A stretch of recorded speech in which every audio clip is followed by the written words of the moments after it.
Hey everyone, my name is Andrew Harrison. You're watching Conversations in Pop Culture, and we are back to the basics. And before I introduce my guest, I do want to remind everybody that this episode is brought to you by my friends over at PocketJack Comics, who have books like Palace of the Golden Princess and White Lily, and you find their books at PocketJackComics.com. But enough about that, because I have with me comic creator Phillip Russertt, who is a distributor, a publisher, a comic writer. I think you run at least one Comic-Con, if not two. You've done a bunch of stuff, art repping people, getting people tables. You know, a few of them I know. And obviously, you've been doing this for a while. So, welcome to the show. Thanks for having me on. And by the way, Pocket Jack is distributed through us. I did not know that, but I love Preston. I love Preston. I love Preston a lot. Except me and him disagree because I'm a Bitcoin guy. He's a gold guy. But it's all in a friendly jest. It's all in friendly jest. It's the real issues of today. But all jokes aside, but obviously I did not know that. But yeah, so I'm excited because we got a lot to talk about. Obviously, you are running a major alternative distributor right now that is growing, and I do want to talk about that a lot. But I figured I would let you introduce who you are because I think it's really relevant because you're not coming out of the blue on anything anymore because you've been doing this for so long. Well, I'm Phil Russertt. I live in Long Island, Queens native, and I'm a registered nurse by day, father of 13, 11-year-old daughters, husband, son, you know it. Anyway, in 2018, I started my first convention, and I'd been a comic book collector since 9 years old. I've been an art collector, as you can see behind me, for many years, and I got to know a lot of the big name artists, and you get friendly with them the more you talk to them at shows, buy artwork, etc. So I ran my show in 2018. We had 3 successful shows in a row. We've had Jim Steranko and Adam Kubert and a lot of big names at the show, as well as some great local talent.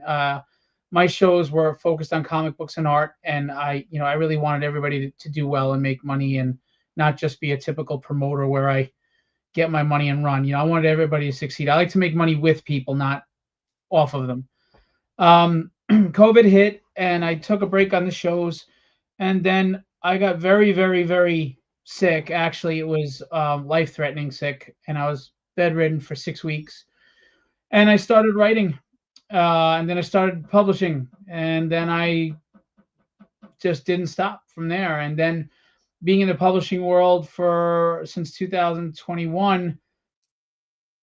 It's a tough racket, man. It's a tough industry. It's based on passion, but there's a lot of gatekeeping, and there's a lot of elitism, and there's a lot of you're not good enough until enough people say you are, and it's hard for a lot of small press publishers. And don't get me wrong, we're in an age where anybody and his sister can make a comic, so not every comic is quality, but there are a lot of really quality publishers that just aren't getting the break out there. So I mean, I can go into detail more later, but I started my own distribution company, and we are worldwide right now. And we are, doing our thing, and we have over 70 publishers on board. So we're just kicking forward, and I'm a big Star Wars fan, but I'm also an old Star Trek fan. And Captain Kirk said 2 things that I truly believe in Wrath of Khan. He said, I don't believe in a no-win scenario, and I don't like to lose. All righty. So obviously, I mean, I want to give you a little credit before we get into the whole distribution stuff and all that stuff. Obviously, you wrote Tragedy.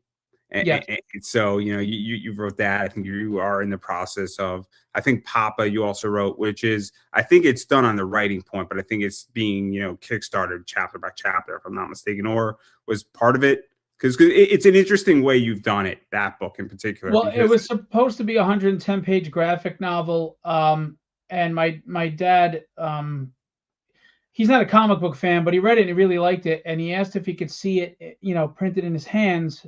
And then he got diagnosed with cancer. So I was trying to hurry up and get it out, but it's a $15,000 price tag on a 110-page graphic novel if you're going to pay artists fairly. And so I tried to release it chapter by chapter. Unfortunately, he passed away and didn't get to see the book, but the first chapter did kickstart and hit its goal. And the second one, I'm looking to sign for signups now, and it launches in May. And anybody who signs up for the campaign, you're not obligated to pledge, but I will give you the PDF of issue 1 for free just for signing up, so you can check it out. And then obviously, I mean, just to throw this out there, and I'm curious how you feel about that, is that obviously you're getting somebody's email, you're getting their interest in there, and it's a really good marketing way how to get people to see if they like the book, as well as also. I wasn't even trying to do that to people. If they want to just DM me on Facebook, I'll send the link on DM and Facebook. Would I like to have an email list? Sure, but to be honest with you, it's a very personal project, and I just want to get it out there for people. And I want them to read it because I really think I really believe in the story. I think it's a classic Silver Age tale of heroism. I think we're in a world where we're conflating good with bad, and anti-heroes are like the big thing. And not that I don't like my share of anti-heroes, tragedy's an anti-hero.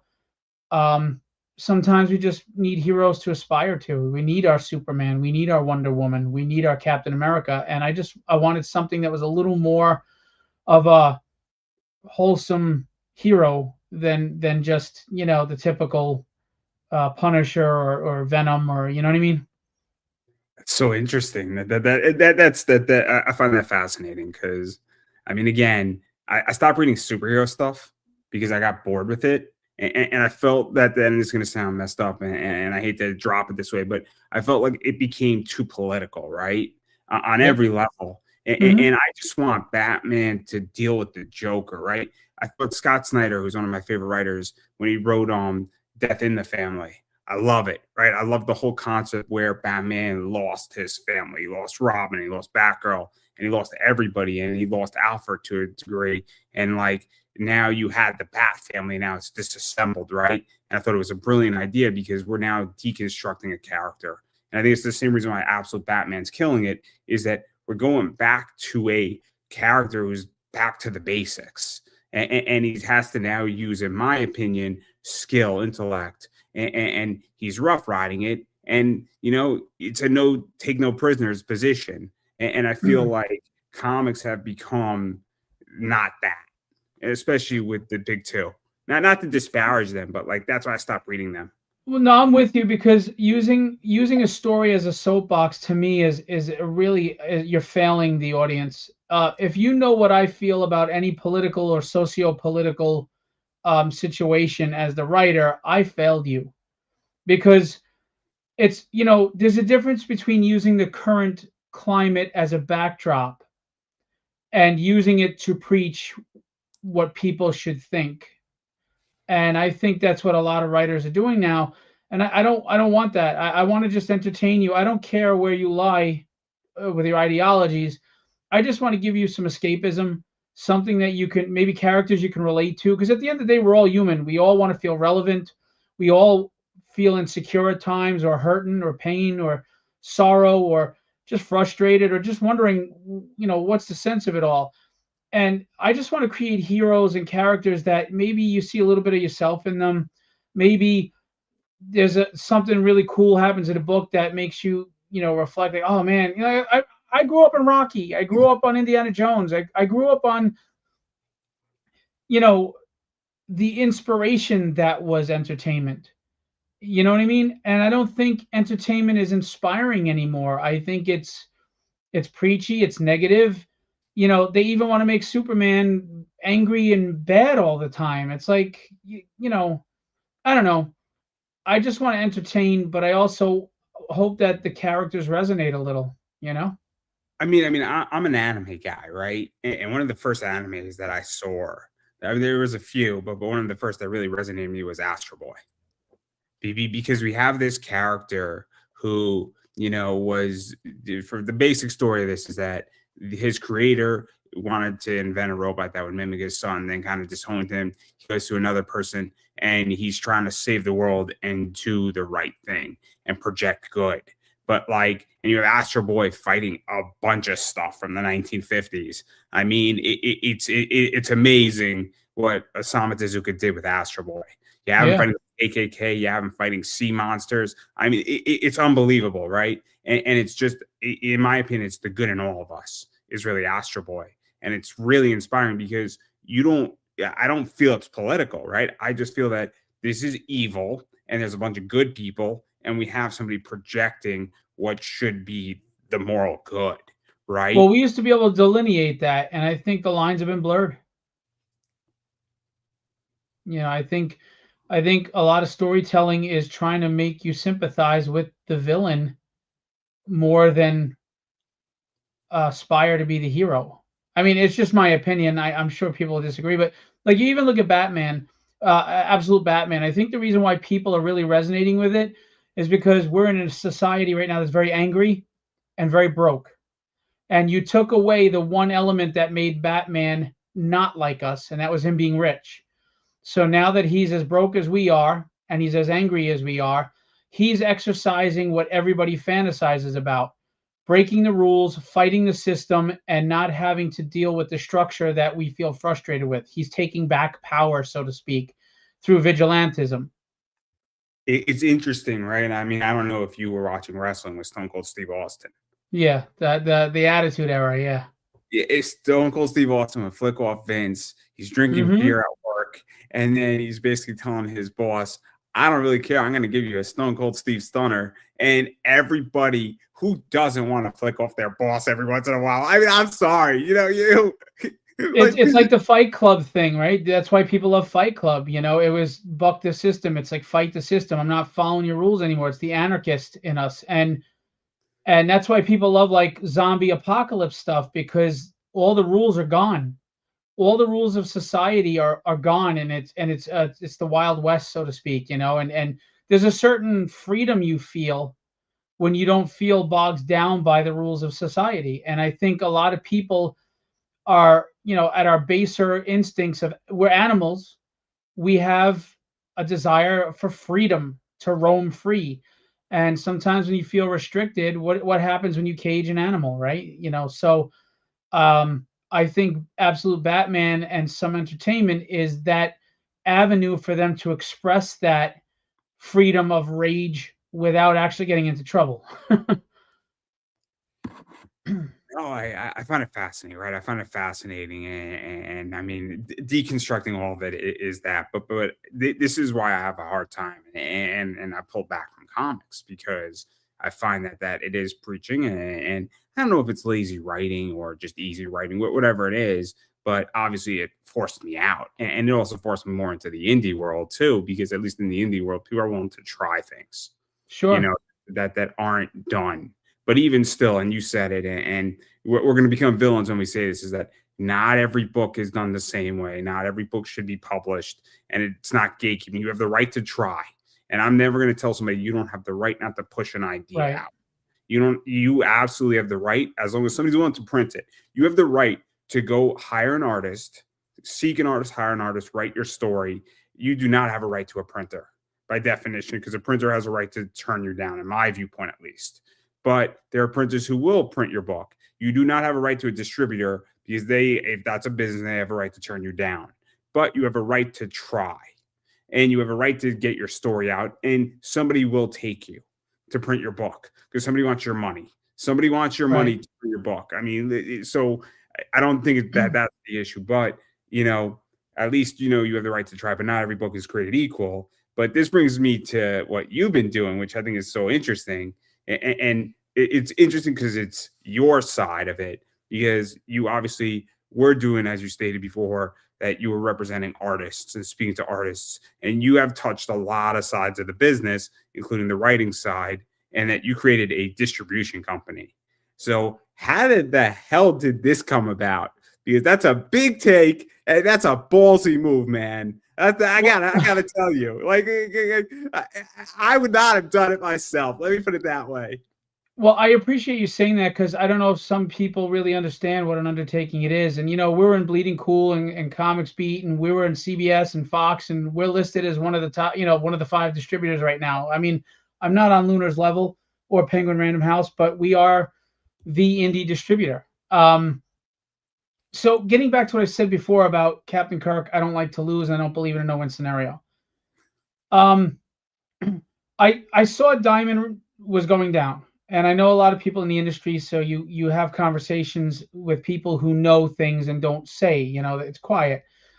I knew when they were going to announce bankruptcy, and I knew they were going down. Okay. So I announced my distribution company 3 weeks before they announced their bankruptcy. I also knew they were going to do what they were doing with the consignment inventory and all the bad stuff that happened, because it just is what it is. um, I don't like to lose. I don't like anybody telling me I don't have a right to be in the ring. And I'm okay if I gave my best and you knocked me out and I just wasn't good enough. I can live with that. I can go home with my head held high and say I did the best I could. It just wasn't in the cards. But I am not a spectator. Life is not a spectator sport, and I am not watching the fight. I want to be in the fight. So if you're not going to get me in the ring, I'm going to build my own ring, and I'm going to be in it because I want to be in it. And then I'll let the free market decide from there on in if I deserve to be here or not. Because to me, and don't conflate corporatism with capitalism, because I'm not for corporatism, but capitalism is about a healthy free market. And the only person who should dictate to anybody who has a chance is the free market. I don't like people saying, "Well, you shouldn't even try." No, I should try. The fans, if they don't buy your book, they told you it just wasn't on par. But what if the fans do want your book and they just haven't had a chance to see it because nobody's letting them see it? Whether it's the algorithms on Facebook or whatever the case may be. Um, so I wanted to give a voice and an opportunity to those small publishers like myself who have quality books and are not getting the opportunity to the direct market. So I started the infrastructure about a year and a half prior to starting, and I got it all in place. As you said, I've done, like, the only thing I haven't done in this industry is be an artist, draw. I don't have the patience for that to get good at that. That's a lot of work and a lot of time, and I commend them for what they do. And I do think you have to have some sort of affinity for it, right? And some sort of natural talent that you can lament, and that you can, and that You you gotta can, love it. You gotta love it, and you gotta yeah, vibe. and that you can really grow with it and work on it. I don't have it in me. So I've done everything else, and I did it on purpose, because for me to be a good distributor and publisher, I need to understand everybody's point of view. And as a distributor, I understand the retailer's point of view. I understand the publisher's point of view. I even understand down to what the artist's needs are making these books. And I wanted to take everything I learned and apply it in a way that, I know this is going to sound like a line of horse crap, but I think comics are the greatest entertainment medium in the world. They're the best of the visual, the best of the literary. They inspire. They saved me from a rough childhood. And I'm watching the industry struggle. I've seen it struggle, and it has its peaks and valleys. But again, it's not what the Titan it was, and I want to see it healthy again. So I want to be part of the solution, not part of the problem. I don't want to be one of those grifter middlemen. I don't want to be selling smut and garbage. I want to give quality reading entertainment and visual entertainment to people again, so that we can get readers back and young people back into comics, and let this be the greatest medium again. So let's talk a lot was just said. Let's talk about a bunch of it, because again, I've spoken to a bunch of people, and back in the '90s, before Diamond basically ran everybody out of business, there was Hmm. competition. And look, I don't know how you feel about this, and this may or may not be good for your business, but I want 20 different distributors. I want the competition. It's healthy. I want Yes. somebody to bring a fight to you and then put you on your ass, so you have to come back and say, "God damn it, I just got my ass whooped and I need to get better at this, or I need to figure something out." No, no, I'm not saying I want you to like get your ass whooped. No, I agree with you. Competition makes everybody on their toes, because you have to by competing, you have to be on the same level where you're giving something equal. Otherwise, they're going to pick the other person, and it keeps everybody in check. Like when you have one, Diamond was in charge, they can do whatever the hell they want, and you had to deal with it, and that's it. Sorry, it's like a you don't want your government to be in total charge. You want to have 50 states, right? You want to have we, we, choice. we we could go wrestling, right? AEW was a blessing for WWE, because what they did is that they provided real competition. And when AEW bought Ring of Honor, WWE said, "Holy shit, Right. We now don't have an independent, and it forced WWE to evolve. And I Agreed. think the product is better. Now, some people may or may not agree with me on that. I think the product with wrestling is the best it's ever been. You know, I'm not saying it's perfect, but I think it's a lot better than the last 25 years. Not every day, not every week, but collectively, I think it's a better product. But my point is that if there was no competition, same thing with WCW, right? They forced competition, which Yes. forced companies to come up with better ideas, create better characters. And that's the thing with distributors. Now, that doesn't mean that it's going to, but I also think it's going to force writers and artists to get better too. Because if probably now you might have distributors saying, sign with us. And then now, like I think it's going to force a better position, and I want people to get their asses kicked so they get into high gear. I agree. It conquers competition, conquers stagnation, and it provides choice.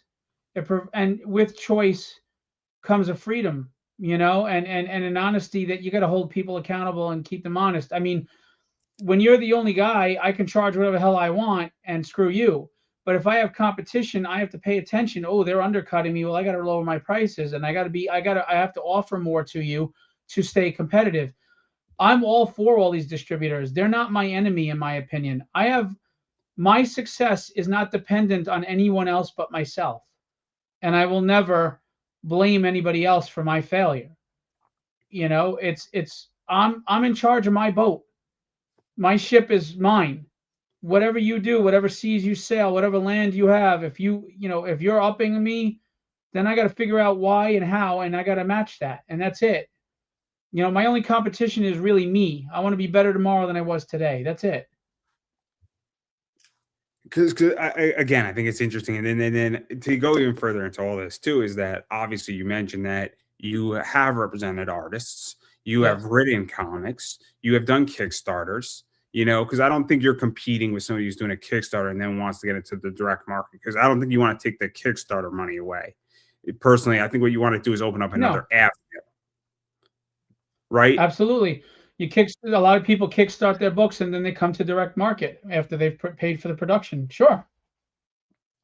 Now, I'm asking because I want people are going to see this, and I want to make sure everybody knows it. In which that, No, like, crowdfunding is a wonderful tool in the belt, and distribution is just another tool. I mean, we want more avenues. It only gets more content out there for people to choose from and maybe find that diamond in the rough or find that needle in a haystack. Yeah, I'm all for all of it. I want this industry to thrive, and the more options you have and the more outlets, the better.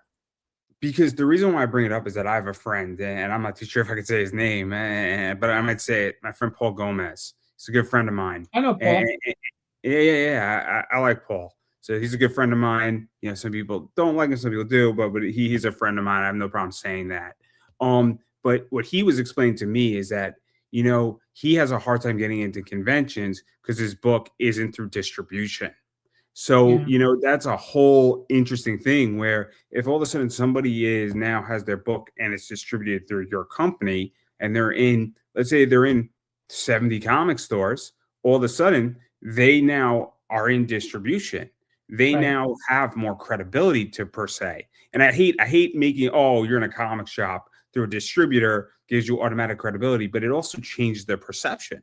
And I think that's the other thing too, is that, whether you're in 70 stores, 100 stores, 200 stores, whatever it is, it changes their perception because there are people who say, I've been burned on Kickstarter. And there are people who say, I don't want to deal with Kickstarter or right. crowdfunding because they don't trust it. And then there's good reasons not to. I mean, it's not guaranteed rewards. And so I get that. But like, there's people who say, I just want to go to my pull box every Wednesday and just get my Right. books. Well, there's other things to that too. Unfortunately, because of Kickstarter, we have to raise the prices because the print runs alone because you get there 11%. So you're paying $15 for an unknown book instead of $5 at the store, and then you're waiting 3 to 6 months to get it. And then you worry if you're even going to get it. So If you're lucky, I'm sorry. If you're lucky, you're waiting 6 months. I'm sorry if yeah, you're lucky.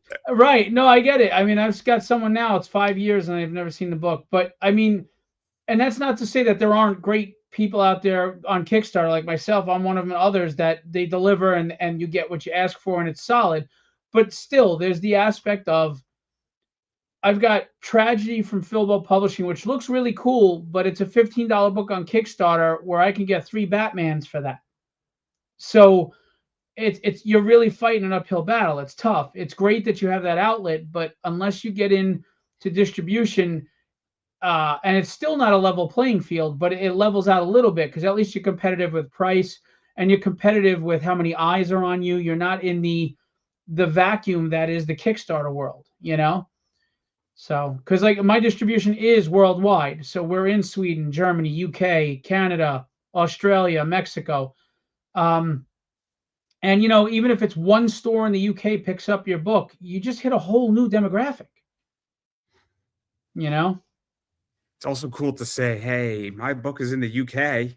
I mean, I don't know how you feel about this, but and I tell the story. I sell cards on eBay, and I sold the card to the United Emirates, and I was so ecstatic, right? Because I'm like, "What the fuck?" If you said, Andrew, you would have sold the card to the United Emirates, I'd be like, "No, man." Now, That's granted, cool. eBay handles the shipping for you. It was a Right. UST card, awesome card. Apparently, I sent the client some other stuff because the shipping is ridiculous on that. It's like Yeah. $20 for a baseball card, right? Wow. Person had no problem paying for it because it was a super short print run. They were thrilled, and I included at least like $10 of stuff extra that was Nice. perfectly didn't cost me anything more to send, right? But the point is that I was ecstatic, right? And I don't know how you feel, but if Tragedy was picked up in the UK and was in a UK comic shop, it would be pretty cool for you, right? Because it's It like, actually is, and it's in an Australian comic shop. It's in a Swedish comic shop. So yeah, it is. It's humbling. It's exciting. I mean, I'm 53 years old. I grew up on, in my opinion, some of the greatest times of comics, 70s, 80s, and then the 90s, for different reasons. And back then, if you told me back then, oh, you're gonna have a comic with these big names, and I work with big names like Bill Sienkiewicz and Will Spatasio and Ian Churchill and Tyler Kirkham. If you told me I'd be working with these people, I'd be like, get out of here, So I'm not a somebody, but I'm a nobody who knows a lot of somebodies, and I get to work with them, and it's just fantastic. And it's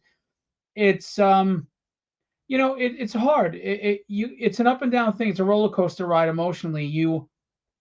Some days you wonder, should I really be bothering? Like, what's the sense?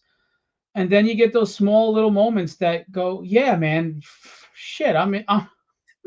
My comic book is in another country. Hell yeah, this is freaking great. So whether it's selling 300 or 3,000 or 30,000, I'm just grateful that you know I'm in a world where I could start this distribution company and I could really throw all my weight at it and give it the best I can. and to go even further into this, because obviously, I mean, I think for the most part, really anybody can sign up for your distribution as long as they have a comic. I don't know if there's parameters on that, but There are, but they're not as strict as the prior distributors. They're logical, reasonable parameters, but nothing bad. Yeah. I'll throw it this way, and I don't think he's going to mind. You have a Blaze, which is a somewhat, Hmm. decent sized company, and they do a Hmm. bunch of manga stuff, they do a bunch of stuff. And you have also, Get Your Meds, which is George Medina's and what Yeah. he does. And so I think those are two different company sizes completely. And the reason Yes. why and George has been on it, and I know George, Oh he's been yeah, on. I'm good friends with George. I was just talking before.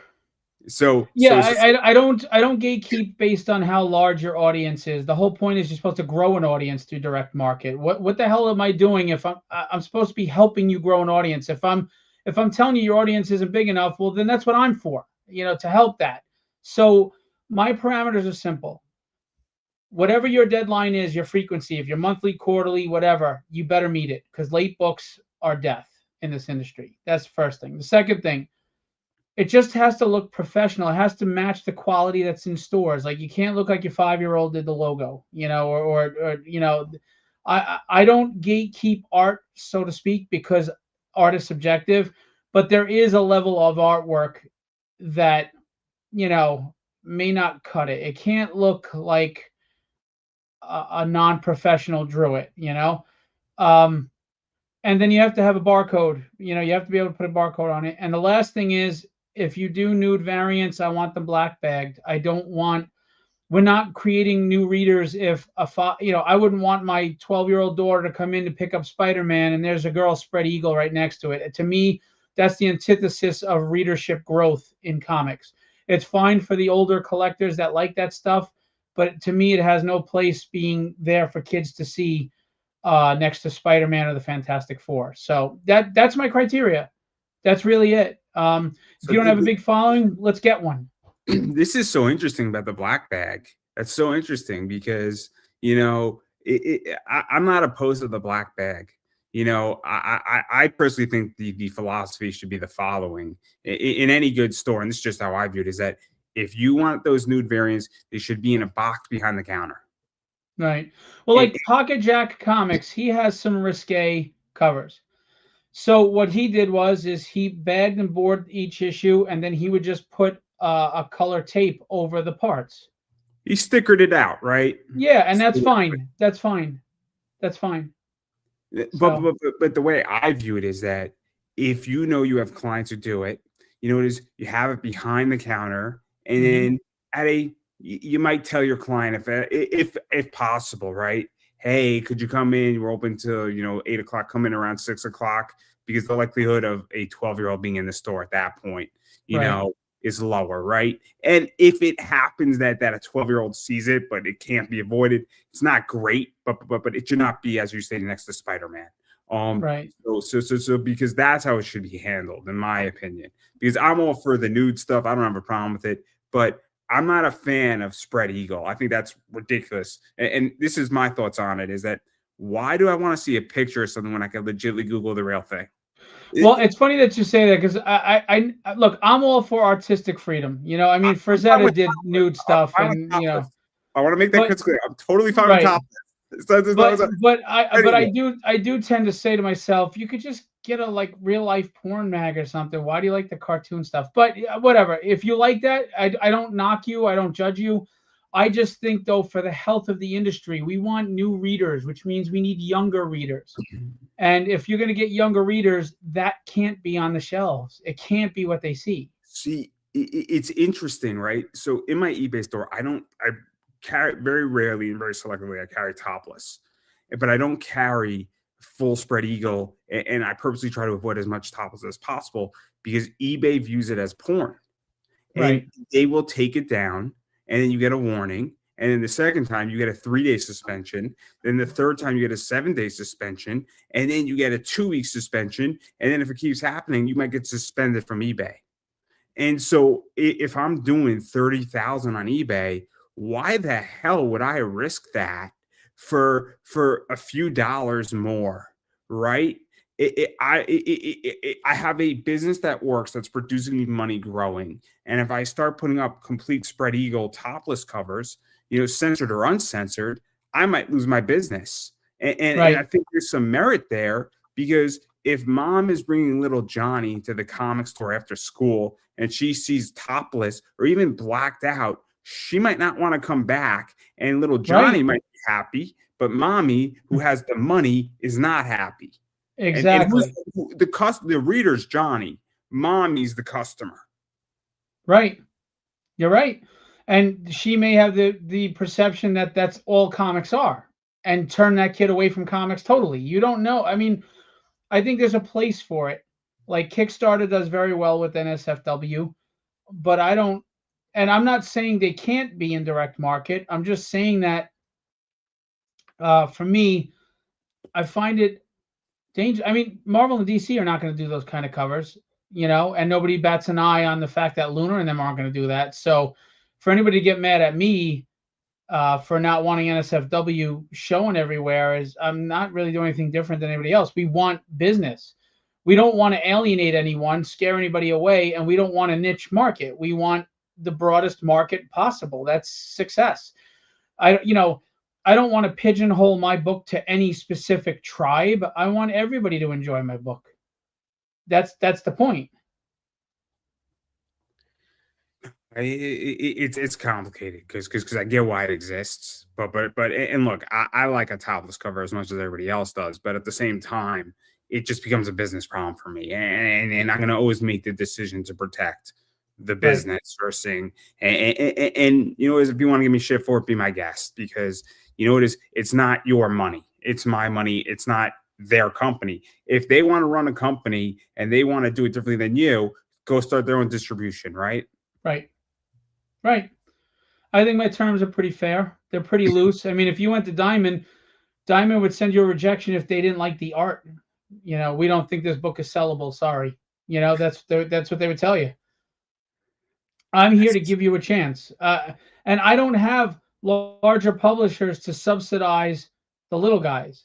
So, it's not like I'm rolling in dough if they don't sell a lot of books. And I'm still trying to keep them on so that they can grow that fan base. And no other business is going to give that opportunity. I mean, like, you have massive indies for Lunar.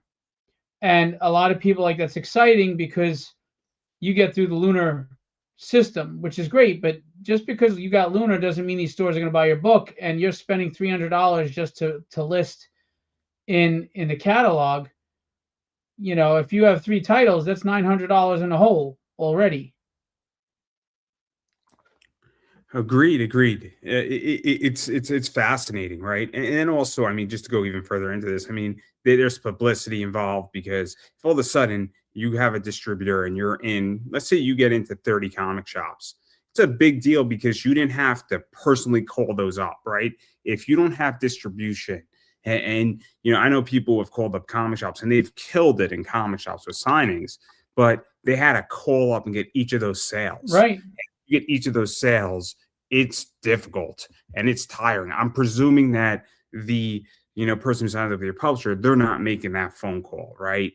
It's No, not I'm like the distributor. I'm the one getting it out there to all the stores. I'm bridging that gap. And you got to remember, retailers, there's no way they can sit there and order from 400 different publishers. They can't do that. They need a hub. They need a central place to go to be able to pick and choose what they want from what different publishers.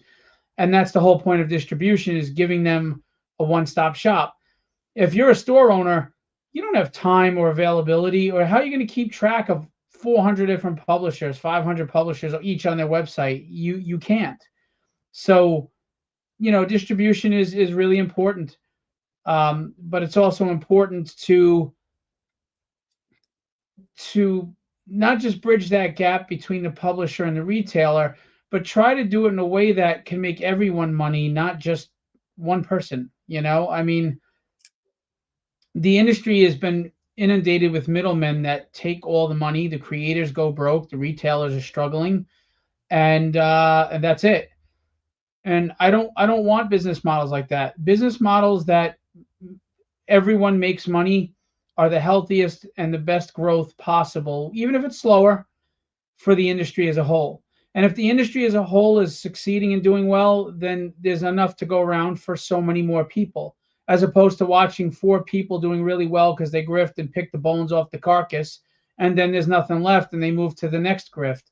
And that's what goes on a lot in this industry. There's a lot of people that just don't want to work a friggin' day job, and they want to make money off of comics, and they want to do what they can to grift and take advantage and make as much money off of your hard work, whether it's the people that steal IPs or do these corny, sexy homages, stealing the IP from Disney, stealing IP from Brian Pulido, and then putting boobs in it, and then all of a sudden, like, you're making money off of I somebody mean, else's work. we could even further. I mean, look at how many people are doing K-pop variants, K-pop Right. Demon Hunter variants, and look, I mean, I'm not saying they're purely stealing the IP, but they're definitely stealing an idea, and I don't think they're stealing K-pop Demon Hunters, which is absolutely great. Go watch it if you haven't seen it. If you haven't seen it, you're the lucky one. I'm just letting you know right now, it was that good. Especially watching with my 3.5-year-old niece. Super fun, right? For the first time. And no, anyway, that's a different story for a different day. But I think it's kind of crazy when you go and you take an idea of a variant cover, and you're doing, Street Fighter with your character in it. And I think it's wild. I mean, I'm not saying that it's the same as necessarily directly doing a parody and crossing lines to some degree, and that's a tricky discussion completely. But I think there's a real issue here with all this, and I think variant covers and Well, homages. Like I think if you're doing a Walking Dead one with your character, I think there's questions that should be asked. well, I mean, homage covers are one thing, but when your whole entire book, your whole entire creative thing is just mashing other people's thing together, and then you're adding sex, like, what are you really adding to the comic scene? I mean, I mean, there's parody, and some parody is perfectly fine. Like, I'll give you an example. I'm friends with Marat Michaels. He does Do You Poo. He's friends with Rob Liefeld. Rob Liefeld had no problem with the Deadpool part of it. Pooh is public domain. He does different covers, but the content of the story inside is the same. I don't see anything wrong with that. You're just parodying. You have fun. No big deal. You're not ripping anybody off because he's got Liefeld's blessing and because Pooh is public domain. But when you're taking someone's actual owned licensed IP, like Brian Polito's Lady Death, and then you're taking Disney's Star Wars, and you're combining those and throwing tits in it, you're just a thief. You're not creative. You're not special. And it baffles me that you walk away with $30,000-$40,000, which again, I always question some of these people's numbers if they're true. But you're not adding anything, you're not doing anything original, and you're certainly not a creator. You're just a copycat. You're just unoriginal and uninspiring, and all you're doing is grifting off an industry that deserves better than you. Again, I know who you're talking about. I don't have a problem saying it. Obviously, we all know who you're talking about. It's the Wheelers. I know Mike and Mindy. Obviously, they've been on this show. Obviously, I'll just state it is that there's been some. I'll put it nicely. You two don't get along. Is that fair to say? Oh, we did, and then for some reason they just turned on me and did some crazy shit, doxing my house and putting my family in danger and going Again, after and insulting my dead father. I mean, they're just whatever. Anyway, I wasn't going to name them. we don't have to get into it, but I wasn't going to name them. Yeah. I don't have a problem. We call things out because we all know who we're talking about, right? Star Wars. I enjoyed Star Wars. I thought Star Wars was funny, right? But I knew what I was buying, right? I knew what I was buying, and I thought it was funny, right? I would have taken it a different route.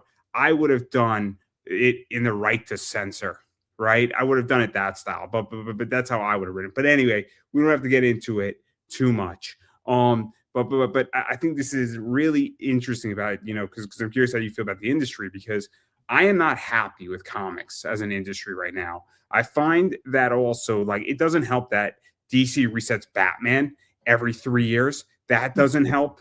They reset Spider-Man. And I'm like, man, we got a good Spider-Man story. We got something fucking good for once. And then, gotta get another one out there. Can't touch it. Like, it kills me. It kills me. And then I go to Barnes & Noble, right?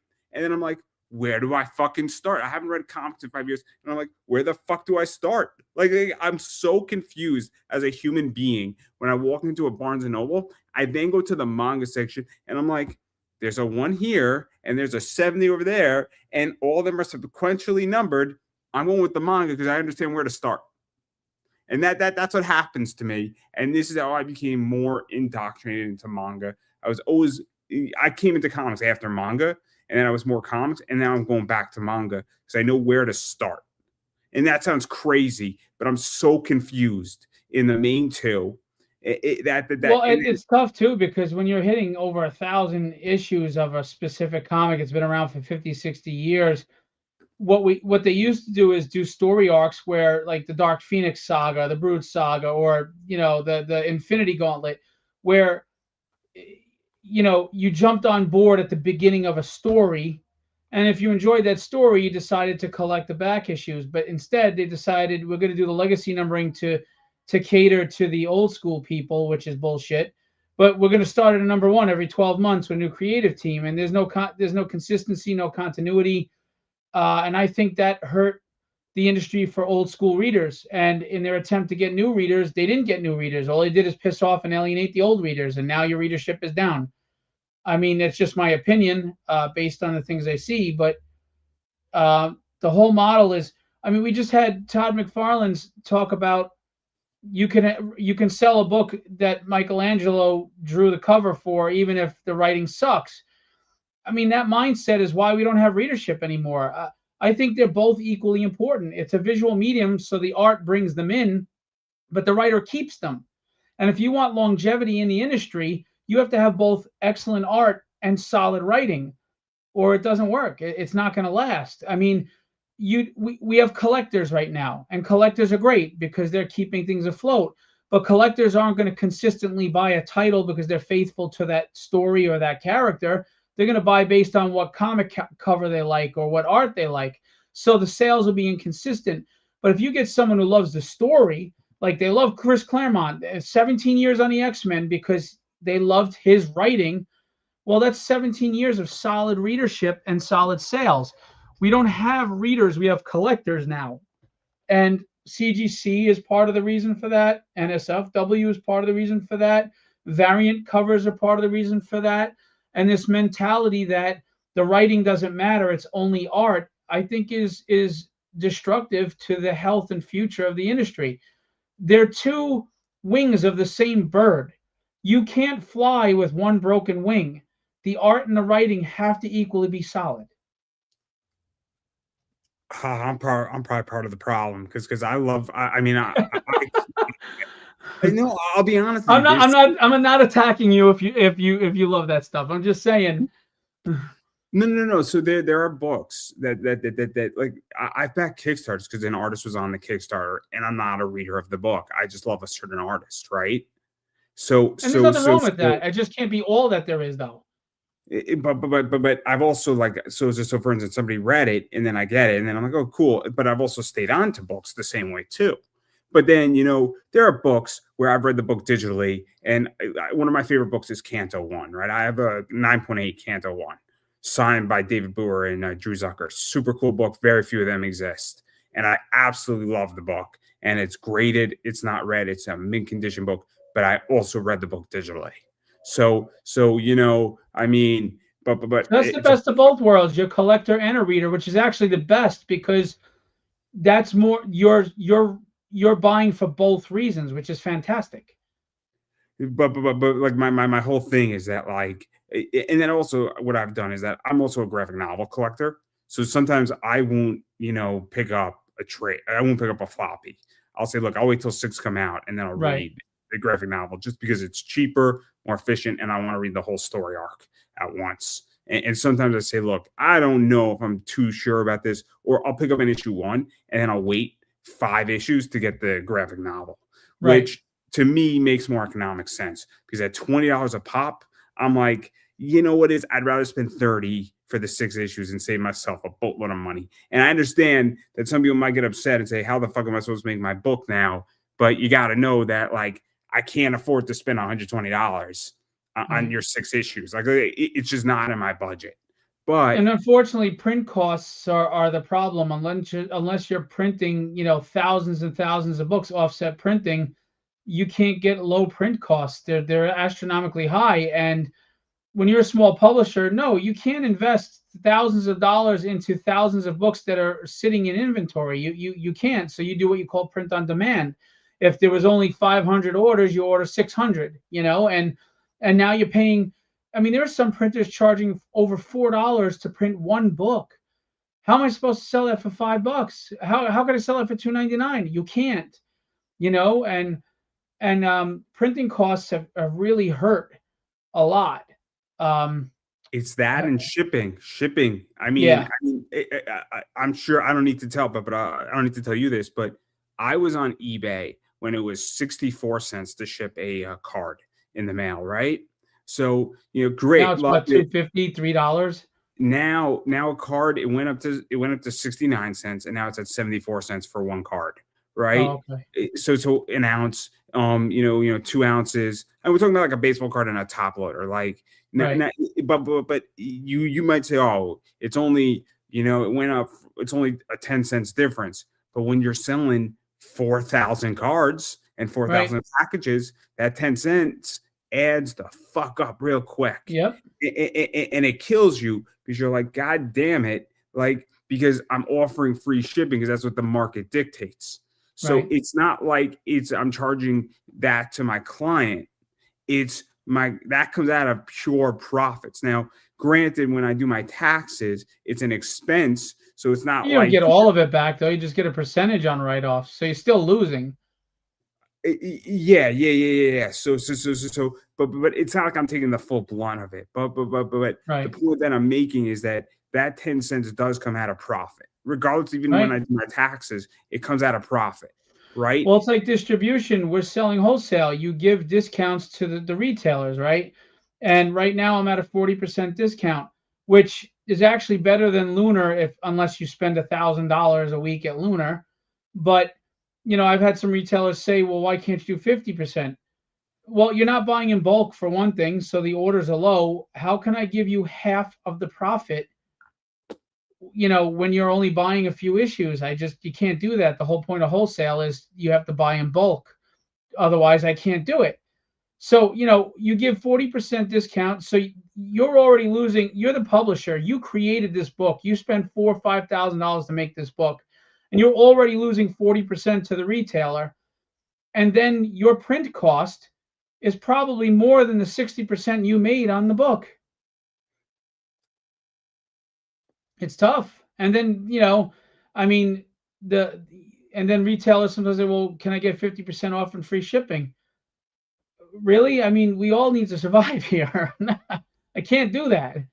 So when I buy cards, I get a discount, but anybody can do it on top or Panini. So if you buy 25 cards, it's 4 a card. First thing, if you buy one, it's 10. And so I Because pass it's those wholesale costs. pricing. Yeah. It's not even wholesale. There's an option on their website directly for anybody to buy. Well, the whole concept of bulk though Yeah, is yeah. is a wholesale model. You buy in bulk, the price comes down. Because the reason why is that if I buy 25 cards, their theory, and sometimes it doesn't work. It doesn't work. Sometimes there's only 100 cards printed and Panini or Topps get screwed, right? But the majority of the time they don't.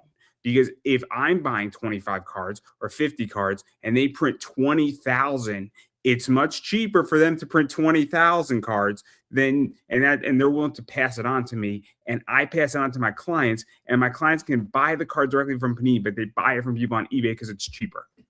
So Right. everybody in the process makes money. Panini made money. I made money. My clients saved money, and the post office made money. The IRS made money. Everybody's happy. Everybody's happy. It is like, And the number one retailer rule is to move inventory. Nobody wants stagnant inventory. Period.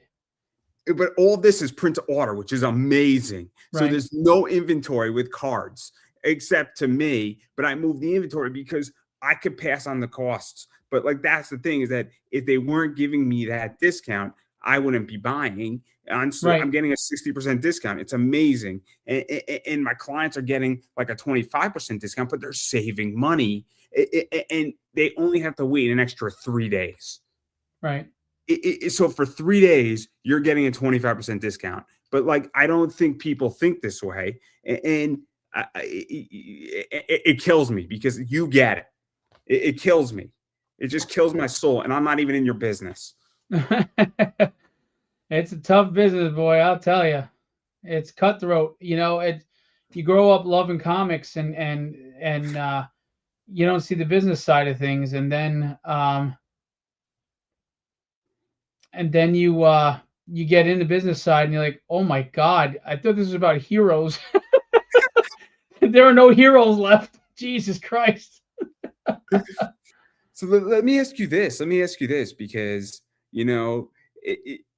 I haven't done a comic. I don't know if I want to do one. I don't have the itch for it. And a bunch of people said, if you don't have the itch for it and you don't need to do this, don't do it. Yeah. Which I think it's good and bad advice. But I like doing my podcast. I like running my eBay business. I like cards more than anything else at the moment.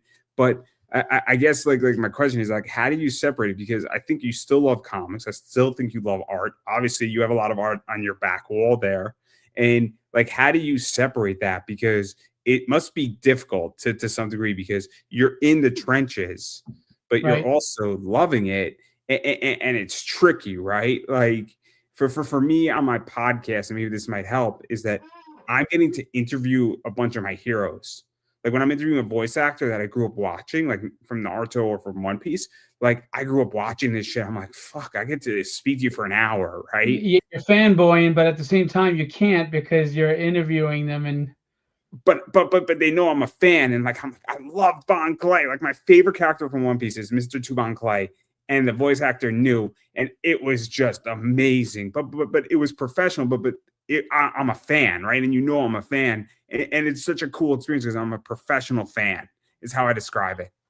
well, for me, Ian Churchill was on X-Men in the '90s and early 2000s, and Ian Churchill is one of those unicorns that he can do a really nice cartoony style, or he could do that '90s tight David Finch type pencils, right? And he did a cover for Tragedy, which is just phenomenal. Now, he was one of my favorite artists of all time, but he was very mysterious to me because I never saw pictures of him, never saw him anyway. He lives in the UK, never saw him at shows. And I got to interview him a few years ago, and I was fanboying, because I was trying not to be a fanboy. I really was, because, and I'm not one of those celebrity worshiping people. Nothing against it. It just I never was. But with him, I was just like, shit, I'm gonna freaking get to talk to this dude and hang out. It was awesome, and he's and on top of that, he's a really nice guy. So it's not like that don't meet your heroes kind of thing. Um, and he's done some really wonderful things for me. He's just a genuinely really nice guy, nice person, and again, in my opinion, one of the greatest, most underrated artists in the industry. But anyway, I digress. Um, so I had to be careful with the fanboy. So what I do is I turn the fanboy down to where it's just showing respect for their resume. Like I just in October I did a store signing with Will Spatasio, who's one of the founding members of Image.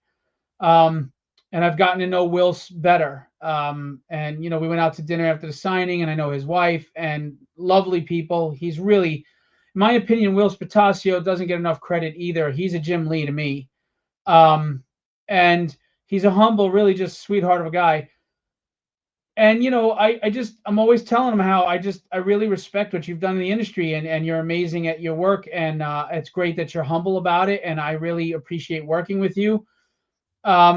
And it's kind of fanboying, but in more of a mutual respect kind of way.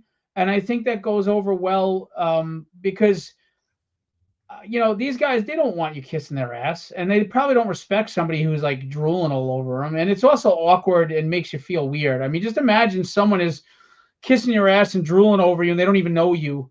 I'm sure it's a very uncomfortable situation for them. So I don't ever want to put them in any weird position either. So I know when to take the fanboy hat off and put the business hat on, I guess. You learn how to do it.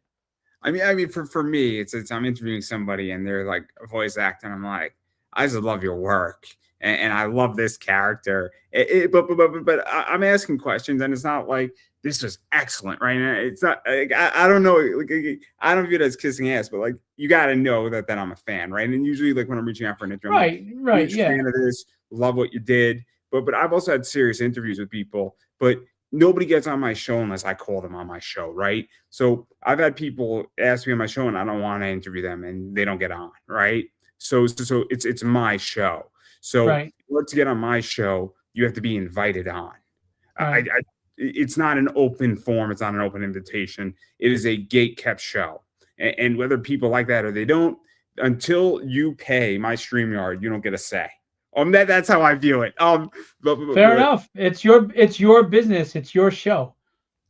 But like I wanted to interview you, and I don't really Thank you. care if anybody else has a problem that I wanted to interview you, right?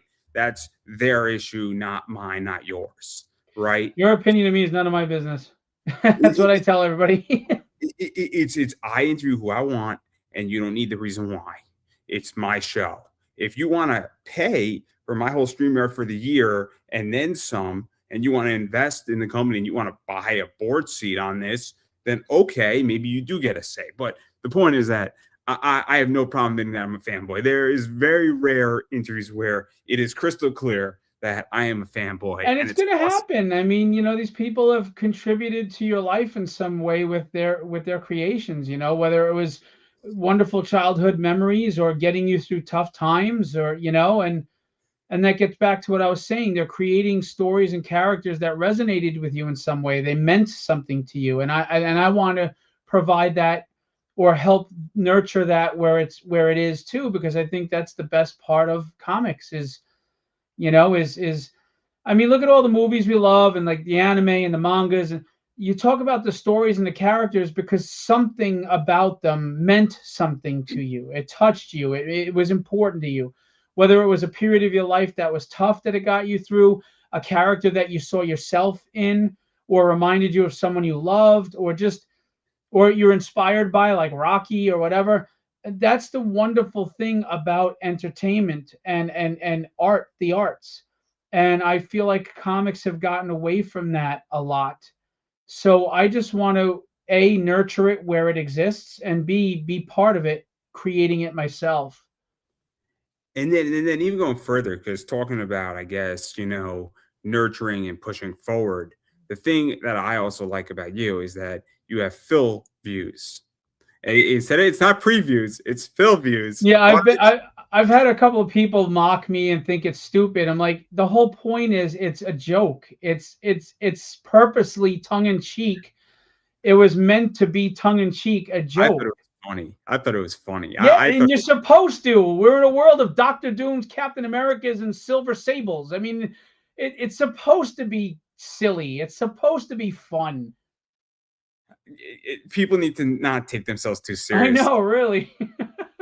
Of all the things, right? Like you've seen Big Bang, right? And my favorite scene Yeah. of Big Bang is when you have Bernadette, Amy, and Penny debating who could pick up Thor's hammer. Oh, So I remember that. Yeah, yeah. yeah, and I'm like, you know what it is?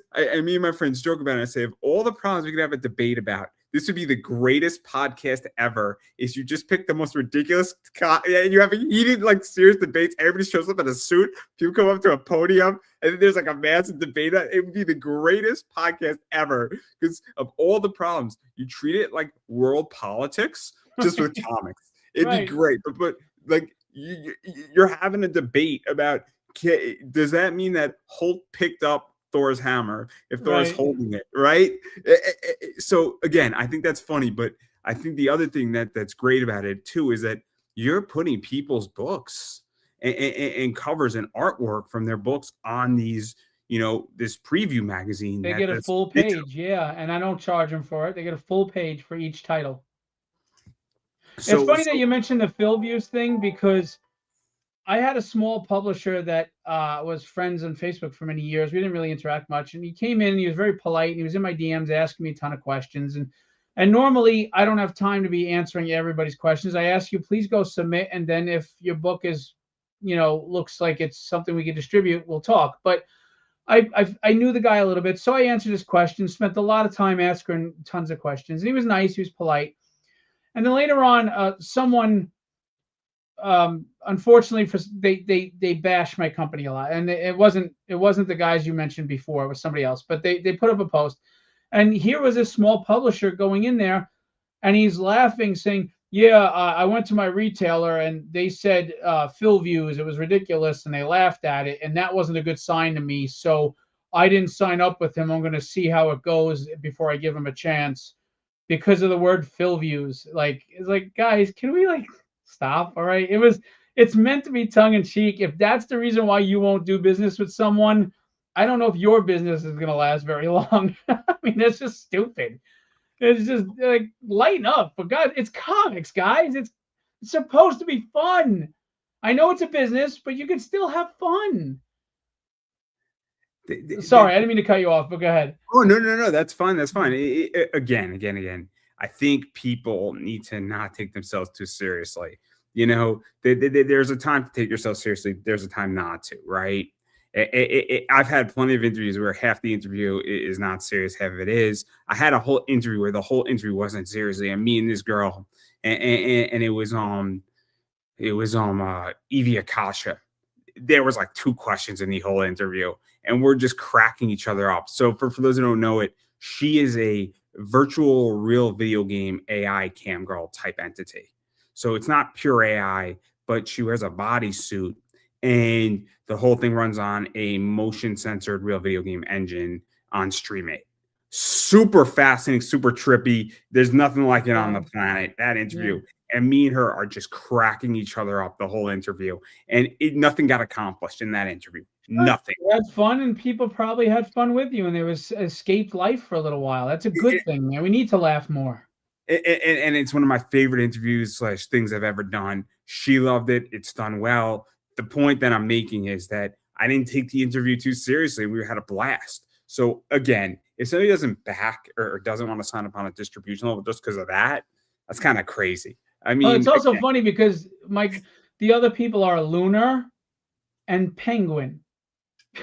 I mean, but you have a problem with Phil views. It's like, come on, stop it. Stop it. Stop it. Anyway, and people ask me, where'd you come up with the name Philbo? Well, I'm a really big Lord of the Rings fan, and I have size 13 feet. I have big feet. And my wife calls me Philbo. And my wife is the most important, wonderful person in my life. And my business is my passion. So I took the two most important things in my life and I put them together. So I called it Philbo. when you beat out a publisher, do you say you've been defeated? Defeated? I'm sorry, I can't help it. I can't help it. Talk about taking things seriously, right? I mean, it's supposed to be fun. And I mean, what should I call it? Independent distribution. It's so boring. It's so boring.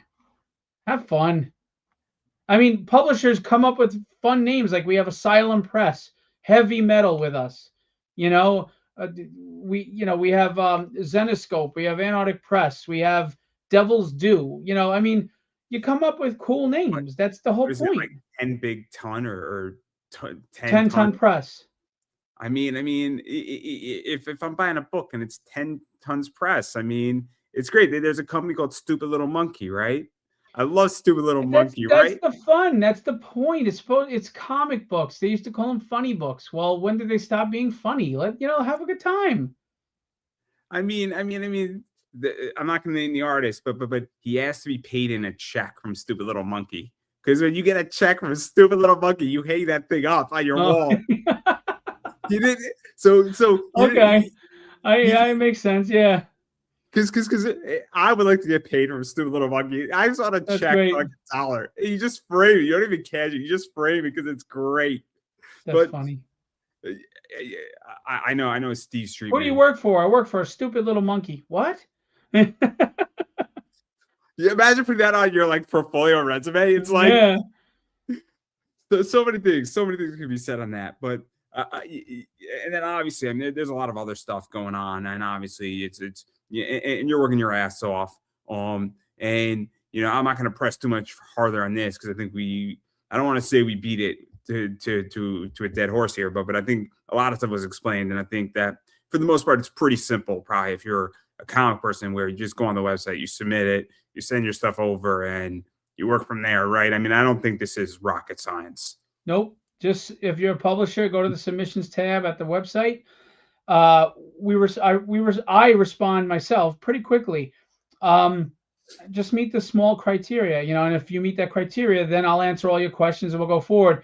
It's not an ego thing. I just don't have time to be answering everybody's questions. It's easier, and then to find out that you're not ready for direct market. I don't have that time or that bandwidth. So just submit. And I'm sure if like somebody submitted a wrong file or something, that's an easy fix, and you just tell them, "Hey, I need it in this style," right? Yeah, I'm not cutthroat. If they submit and for whatever reason it's not working, I'll just say, hey, do me a favor, resend as blah blah blah. I'm not like Diamond and all them. I'm not gonna treat you like crap just because you're on a big name.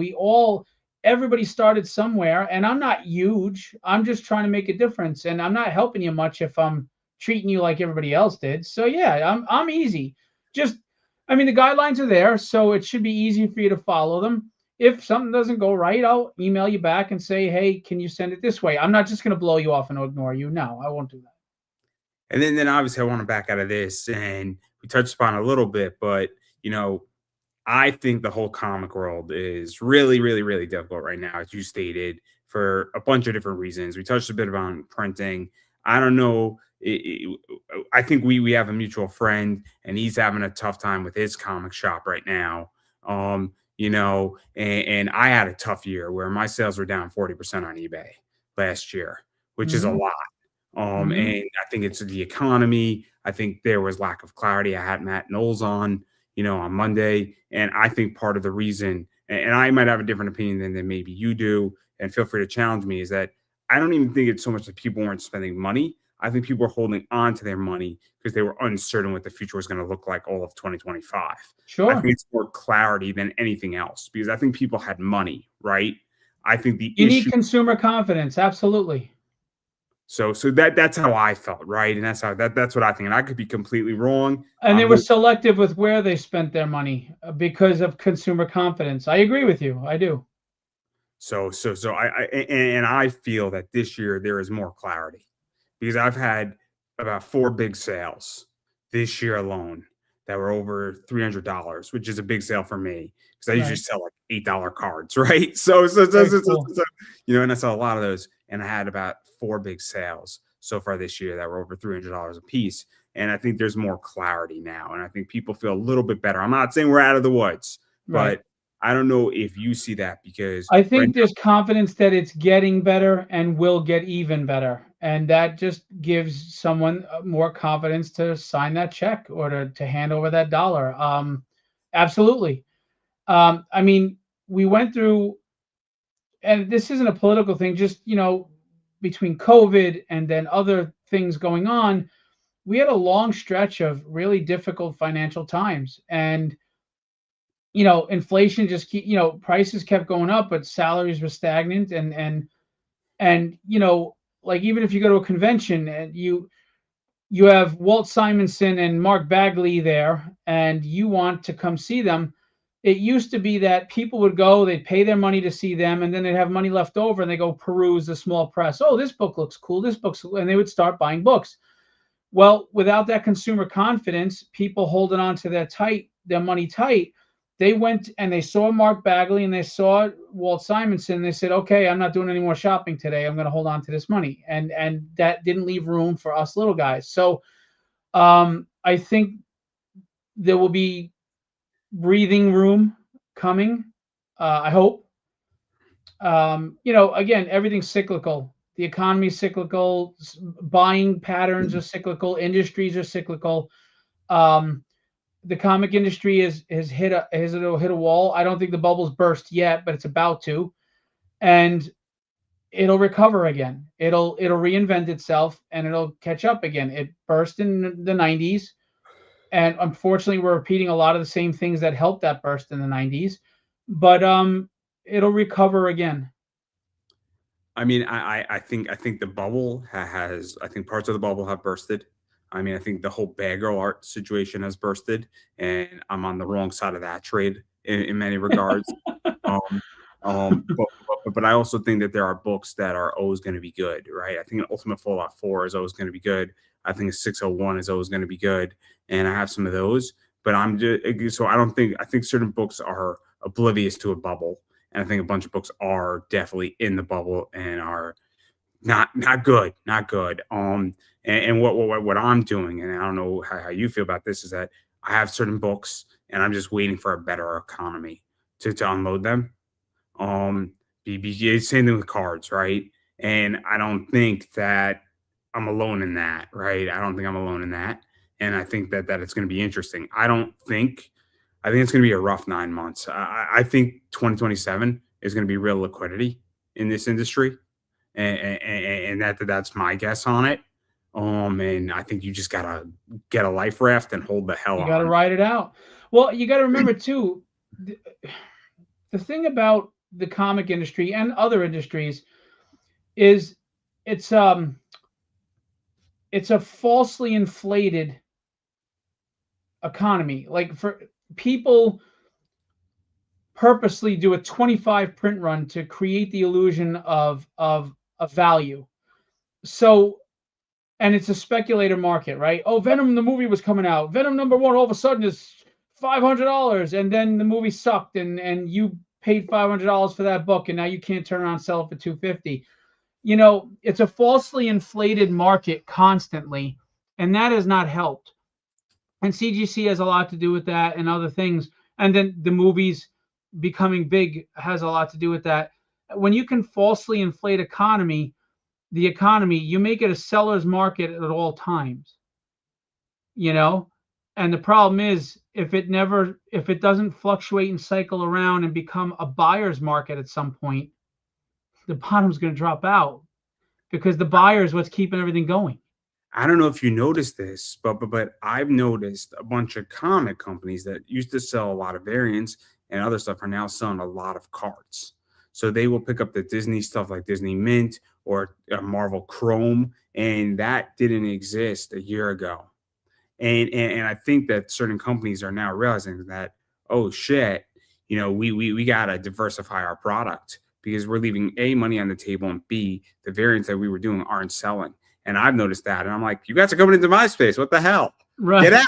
Get out. I don't want you here. This is my job. You leave. I was here first. You go. And I hate to sound repetitive, but again, that's putting a Band-Aid on a gaping wound. Absolute Batman is not a solution. It's a temporary fix. I mean, for the industry to thrive, we have to stop focusing on gimmicks like blind bags and variant covers and foil and cards. You have to start getting solid writers and solid artist teams together and writing quality stories. And that means giving books a chance that you might not have before. Look at some of these indie guys. Look at how many shows did you catch on Netflix and you're like, oh my God, this is really good. Well, I hate to tell you, but that idea was probably rejected 100 times before they finally picked it up, and look how it blew up. Or you know how many times Netflix picks up a story or a book and they got it off of Webtoons, or they got it from some indie guy they found in a store.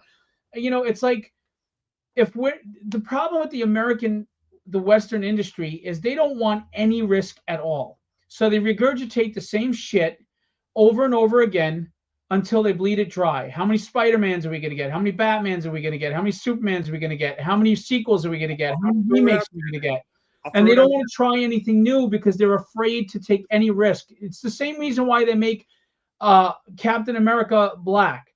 It has nothing to do with anything other than if I create a new black character, it costs a lot of time and money for me to get the audience to jump on board for this character. And they don't want to do that. So it's better off taking a black character and jumping him on the mythos of an established character. It's money saving and it's time saving for them, but it's lazy. It's lazy, it's uninventive, and it's killing the industry. I was just saying that they're legitly. The whole card thing is that they're not even inventing the card; they're just buying wholesale packs and boxes from Topps. And it's the same like the blind bag situation. It's like and Topps does this, by the way. This is how cards are, right? Cards are always that way. So they don't even mix up the cards. They legitly just buy a hobby box, which is a box, and and there's nothing wrong with that. That's how cards are always been, and everybody in the card world knows it. And I like it the way in cards, right? For me in cards, that makes sense because you have a fair chance of getting the 101 and everybody's equal in that. And we're all chasing it. It's the fun hype, right? And then there's like a parallel in there or whatever it is. But what they're doing, these companies, is that they're realizing that the comics don't have enough margin. And that's what's going on. And it's a bigger issue. Because what you said is a huge issue. This is an even bigger issue, is that they're saying if we don't sell cards, which have a higher margin, we might not be in business for another 2 years. And that's a much bigger issue, I think. But the best way to beat out tight margins is in numbers. Like comics have a tight margin, but obviously the more comics you sell, the more that small margin becomes a big margin. Like you talked about the shipping before, that 10 cents adds up as an expense. Well, 10 cents profits add up as a profit if you sell 100,000 issues. So again, if we can get people invested in reading again, not just collecting, get both, you'll see those numbers come up again. I mean, in the 90s, Sean Chen, a friend of mine, he worked on Iron Man. He and was they on this didn't. show. He was on this show. Yeah, he's a great guy. And 900,000 issues of Iron Man was sold, and he wasn't even an A-lister until the movies. 900,000 issues. Right now, I mean, I'm not talking about Absolute Batman, but prior to them stopping the number count, Batman was the highest selling comic at like 134,000 issues. That would have been a canceled book in the 90s. In the 90s, we had over 8,000 retailer stores, direct market stores. Now we have less than 2,000 in the States and probably less than 2,500 worldwide. I mean, now obviously there's a lot of factors. Attention spans are a lot less because of YouTube and social media, etc. There's a lot more out there that can take your money from you, right? There's a lot more competition, whether it's webtoons or it's anime or manga or YouTube videos. Fair enough. But if the comic market kept quality up, it would have kept its niche core group. And even if it added just a little bit at a time, there still would have been small growth, but you would have been building on that strong base. They lost their base. They alienated old school readers and they lost their base. And they didn't fill in and replace those old school readers with new readers. They thought the movies would do that, and they didn't, because the people who watch the movies don't want to read books. They want to watch movies. I said this to my friend Chris Brown. I don't know if you know Chris Brown. Not offhand, no. Chris is a great guy, but what I was saying is that if you're reading a novel and you want to read a comic book, that is a linear move or a slight move down or up, but it's still very linear, right? It's easier if you wrote a novel and then you wrote a comic book. It's easier for me to say, man, I love your novel. I want to read the next thing you wrote, and it's a comic book. Easy to move that. Or you wrote a comic book and then you wrote a novel. Easy to move to that because it's reading. Right. If you then go and what happens with Fantastic Four is somebody goes sees Fantastic Four, they're like, I love this. Reed Richards is a badass, right? Great. But then the comic, it's a big ass to ask them to step down into the comic from the movie because the movie is extremely passive. When you read a comic, it's an active choice, right? I mean, feel free to disagree with me at any point, but that's how I view it, right? When I'm reading a book, so when I watch an anime, it is a very passive thing. Now, I watch anime and I'm tuned into the story, and I'm obviously it's subtitled because I get it from Japan. On my Crunchyroll, like an hour after it's released, so it's a little bit more active. But nonetheless, it is still a very passive experience. It is not an active experience. And to ask somebody to go from a very passive to an active experience, I think is a big ask. And I think that's where they failed. I agree. I mean, look, how many moviegoers even want to watch a movie that has subtitles? And now you think they're going to go read the book, read the comic? I mean, we anime fans are a unique breed. Because we are impatient and we want our anime an hour after it's aired in Japan, which is Crunchyroll. Because we want to be in the club, right? We want to be with the Japanese people in the club being like, did you see that last episode, dude? Dude, honestly, manga and anime fans have become the strongest, most loyal fan base, I think, in the American market. And it's not even an American product. It's very impressive what they've done. I made a manga version of Tragedy to tap into the market. And when I was doing it, I was doing research. And I went to... you'll know them, Newberry Comics, because you're in Connecticut. But yeah, I love Newberry. They have a big first one was up in Massachusetts. I've been to the first one. It's great. I love it. Yeah. Like, in Faneuil Hall, awesome store. But continue. Sorry. Yeah, no, it's fine. And they have a huge manga, literature area. And I would always go in there and I would ask the fans, like, what do you love about manga? Believe it or not, even though people keep bringing up price point, that was never the answer for anybody. You know what the answer was? New and fresh ideas, character-driven stories, and they weren't afraid to take risks. It was outside the box. I mean, you had fucking Chainsaw Man. His face is a fucking chainsaw, and it did well. You know why? Because it's not regurgitated shit. It was so outlandish, but it was done well. It was risk. They take risks in manga. They just go balls to the wall.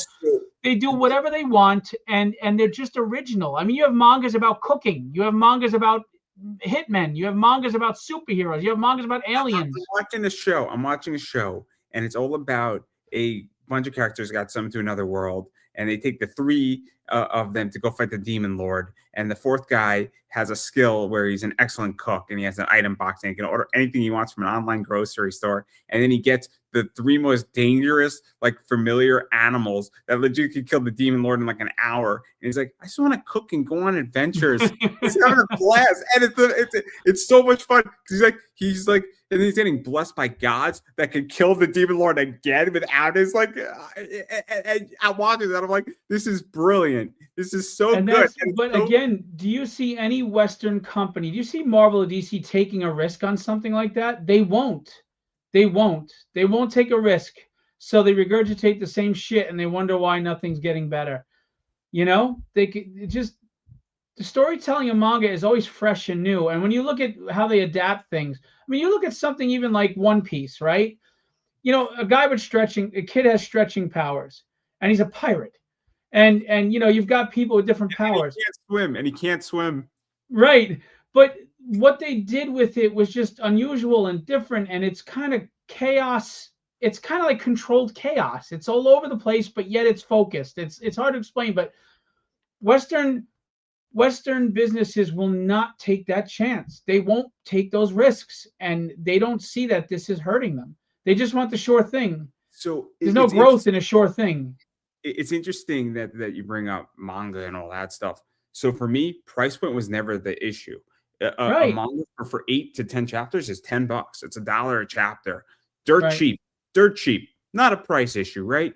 Okay, so let's say that you want a nicer hardcore edition, something $30, but you're buying a premium product, right? So once you enter a premium product, it's a hardbound. So I have Berserk. I like my book. I've seen it. It's a nice looking book, yeah. Oh, it's beautiful by Dark Horse. It's beautiful. It's just immaculate, right? Or the other side, beautiful book, right? Immaculate. It can't explain it, right? I'm terrified to open up the book because I'm going to ruin it. It's that type of book, right? Battle Royale, I have those in hardcovers. Beautiful books. Great, right? Love it. So the point, though, is that $10, though, for a copy of Naruto, pretty reasonable, if you ask me, right? And then what I like about it is that they're all the same size. Right. So now they're all the same size. They have the same color for the most part. They all are uniformly, organized also. I mean, Naruto's a little bit weird because after 27, 28 is a different color. But beside the point here, it's still number 28. But it's still $10, and they all line up on your bookshelf neatly next to each other. And this sounds so weird when I say it, but when you look at your bookshelf, and your bookshelf is not irregular, so you can figure out how to properly put it in your bookshelf. Right. I'm sorry, sounds weird, but it looks really dumb when every graphic novel is a different size. Well, it's kind of like the mentality too. Like a lot of people don't like to collect magazines because you can't put them in a box. You can't put them in a comic box. But the thing about the price of manga is, of course, it's a lot better than Western comics for various reasons. But it was never the reason people said they love it, which tells me that if they jacked up the price to where you were paying the equivalent of Western comics, they'd still be kicking our ass. Because at the end of the day, people will spend money that they don't have on something that they've convinced themselves they really need or want. And nobody really feels they want or need a Western comic anymore. They don't need regurgitated, recycled crap. They don't need characters that are you're being preached to politically or socio-politically. They're tired. I mean, I love these characters, Thor and X-Men and all that, but how many stories can you write about them after 1,500 issues? So, it really boils down to people will spend beyond their means for anything that they want. So just make them want it. Give them something to want. I mean, I'll throw something crazy to you about One Piece. One Piece is more political than Absolute Batman. Is it? Absolutely. And it's extremely libertarian. Extremely. But it's subtle. It's not pushing it on you, right? It's just the story. It's pretty obvious, actually. It's very obvious on it. And it's not a liberal comic. It looks liberal. It is very libertarian. It is very anarcho-capitalist. It is amazing what they do, because what they do is that because you have the pirates opposing the world government that is suppressed. And it's about freedom of speech. It's about John Locke in many ways, and it's rooted in deep political philosophy. And But it's again, that goes back to what I was saying before. You're using the backdrop for the story, but you don't have the writer telling you what you need to think about that, right? I mean, like for example, when you're watching X-Men Gold, when you're reading X-Men Gold, and they put up a sign saying resist, and you know that that's what one political party says about the other, or they take like you watch the Supergirl show, and all of a sudden it was about illegal aliens and blah blah blah, and you're preaching, and they say that horrible dictator president. Well, no, I don't care about the president. I'm not here to defend the president or attack the president. It's just they're making a clear line of what they believe about the situation and letting you know about it. Nobody gives a shit. I don't care what the writer thinks about Biden, Trump, Harris. I don't care. But that doesn't mean you can't make a backdrop about the world you're living in right now. The core of One Piece, though, is that you have the government has lost a period of 100 years of history of how the government rose to power. And you have Luffy and a bunch of other pirates at this point trying to find the 100-year void. And they're trying to break it and oppose the government. And Luffy is, in many ways, liberating, the government's constraints on people. It's amazing. It's amazing. But nowhere are you being told what to think about it. I mean, you're not being told, but you see it, and you see it progressing, and you're rooting for it because you're like, this is just good because you don't want suppression, right? But you're not being, it's being told to you, but you see it so subtle that but it's not changing how you think because you're rooting for Luffy, and you're like, this is a good thing that this island was liberated from tyranny, right? Right. Well, I mean, like if you looked at Star Wars, is anybody looking at the Empire and thinking the Empire is good? No. What does the Empire represent? A tyrannical government. I thought the Empire was good. I thought they gave people jobs. No. But it's obvious they're the tyrannical government and the rebels. But it wasn't. You weren't beat over the head with it. It was just a story of good versus evil with that backdrop. George Lucas didn't beat you over the head. He didn't sit there and make the analogy that the Empire was the Republican Party, or the Democrat Party. But this is where I'm going: is that it's One Piece is written so well that you can only come to one conclusion, but you're not being fed it; you're experiencing it. And nobody who's rational is going to say the world government's right. Like same thing with Star Wars. You don't say the Empire was right. Now you might say that when they blew up the Death Star twice, that those stormtroopers should have, they were victims. Okay, they were victims because collateral damage. Do a job. And I'm sorry, they said that to do a job. They didn't know that somebody was going to blow up their workplace. How would you feel if you go to your job and like you sign up, you're doing your job, you're happy, you got a good contract. Prick in the X-wing. you got a good signing bonus. I mean, it's very rude. It was very rude of Luke to do it. It was very rude. I mean, we got to call this out like we see it here. I mean, didn't even get to collect the severance, son of a bitch. I mean, it's all about the benefits, right? You got to survive to get the benefits, right? But that's the point I'm making about One Piece is that, and I agree with you. Like, I think X-Men Civil War, right? When they did X-Men Civil War and they just said, we're going to our own island. Fuck you. You're going to suppress our rights and you want us to register as mutants. We're not participating. That's One Piece for you, where it was crystal clear that how it was written, but it wasn't force fed to me. It just was event fed to me. Does that make sense? Yeah, I'm agreeing with you. However I'm saying it, I'm agreeing with you. Yes. No. I'm just curious because sometimes my ideas are crazy. I have crazy ideas sometimes, and people are like, "That's not what." Write your own manga. I'm not that good of a writer. And well, you only get good at something if you keep doing it. I am perfectly fine staying in my lane as an interviewer. I like picking my stocks. I like investing. I like reading books.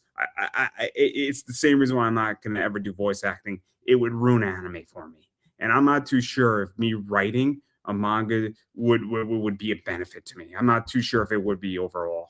Fair enough. it's not even about money. If I enjoy something, I don't want to partake in it. And I know it sounds weird, but for some, like for me, I know who I am, and I think if I wrote a comic, I think it would kill me. I think it would I get ruin it. the industry for me. I think it would ruin it for me. But I digress. This is not about me. But obviously, I mean, you got a lot of other stuff going on. I believe you have some conventions. I think you could talk about that. You're sponsoring a convention, and Yeah, New what's York Fan Fair in April. I'll be doing it's the High School of Arts and I forget. Anyway, it's a high school of art, and I'm doing a cover contest for the students. They'll get a published cover that goes through my distribution in stores all over the world. We'll be doing a panel, and I'll be doing portfolio reviews for the people that come to the thing. And we're also doing a writers contest, and the writer will get their story published in my horror anthology again, which will be distributed through my distribution worldwide. So it's going to be fun. It's all about the art. It's all about the passion and love of what we do. And just, you had said if you become part of the industry, you would lose your love for it. And that is a very real thing. I've been so much into the task oriented business managing part of it lately that I haven't been inspired to write, and I've been writing a fantasy novel, and sometimes it really does kill that creative spark. So I totally get what you were saying about that. And this show for me will just be a nice, celebration of what we love about the industry more than what we're trying to make money out of. no, April no. 25th and 26th in New York. I get it. I get it completely. And there's a reason why I don't do things, because I know it'll kill my soul. And I like certain things in my life, and might be selfish, but you know what it is? I sleep fine at night for the Smart. most. It's What smart. did you say? It's smart. You're being smart. You don't want to kill that passion you have for something. It's smart. I love manga. I love reading. I love anime.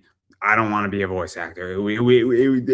That is like the last bastion there are two things that are the last bastions of my life that I get pure joy out of.